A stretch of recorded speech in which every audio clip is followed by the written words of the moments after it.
You ask Tiger to solve. This deals with linear equations with one unknown. The final result is W equals 25. Let's solve it step by step. Swap sides. Isolate the W. Multiply both sides by inverse fraction 5/8.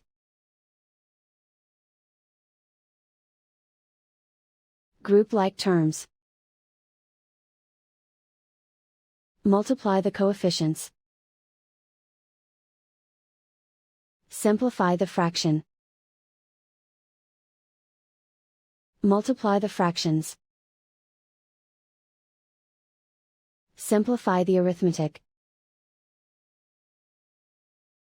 And so the final result is W equals 25.